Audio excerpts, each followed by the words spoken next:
Hi everybody, my name is Greg Bran. I'm a facial plastic surgeon based in London, UK.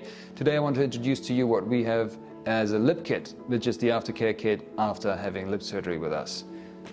There it is. It's a little bag that every patient of ours will get at the end of their surgery. It has a couple of products in there.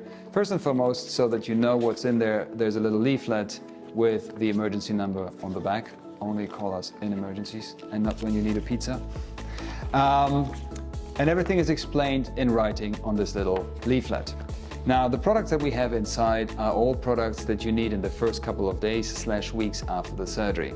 Let's begin with the products that you should start using on the day of surgery. One of which is arnica. And you see there's a little golden star attached to it, just like in school when you did well. The golden star reminds you this is what I begin with on the day of surgery. And I like to combine arnica with bromelain. Bromelain is a pineapple extract, and the combination of both in facial plastic surgery accelerates wound healing, reduces overall bruising and pain, so it's very beneficial in addition to the painkillers and antibiotics that we prescribe to our patients. Another little detail that I find quite important is in the first weeks you want to minimize/avoid any movement on your top lip. Why? Because the lip has a scar and this scar is healing. And as it's healing, you want to avoid any kind of shearing forces on the scar because they will make the scar more visible. Ideally, you shouldn't move the top lip at all, which is impossible as we have to speak, drink, kiss, talk, etc.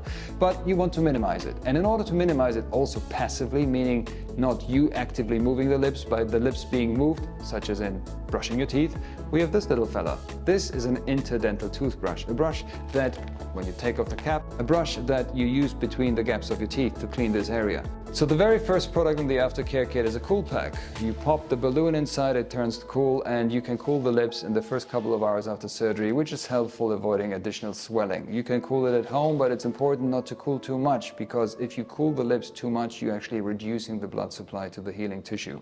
So a little bit of cooling is good. I always say keep it for 30 seconds, take it off, put it on.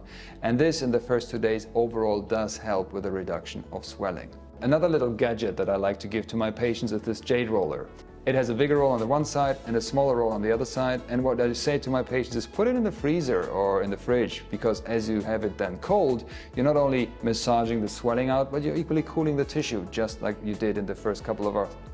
And what the benefit of a cool jade roller is, you're also cooling the tissue as you're massaging the swelling out, just as you were cooling the lips with a cooling pack at the very beginning of your lip surgery recovery.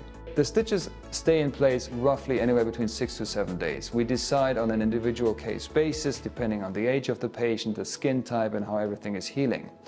Once the stitches come out, we change from the antibiotic ointment that you've been applying on top of your scar to this eye cream. This eye cream is from Switzerland, and I call it the secret sauce for a great scar. I've been using it for 12 years.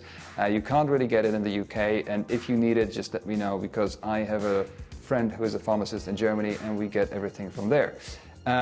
It's part of the Aftercare. I recommend patients to apply it 3 times a day for 6 weeks after the surgery, and it makes the scar appear really, really good / disappear almost. Last but not least, as long as the scar is red, which is a normal phase of healing, it is extremely sensitive to UV light.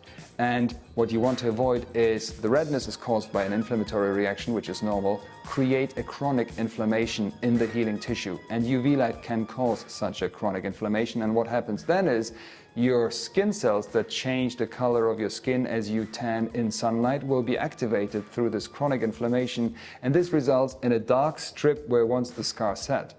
Fixing this is a headache, to be polite. So as long as the scar is red, please use some SPF. We give you some SPF in the Aftercare kit. It's important that it has a high number of SPF, 50 or even higher. Nowadays I've seen it's even up to 110.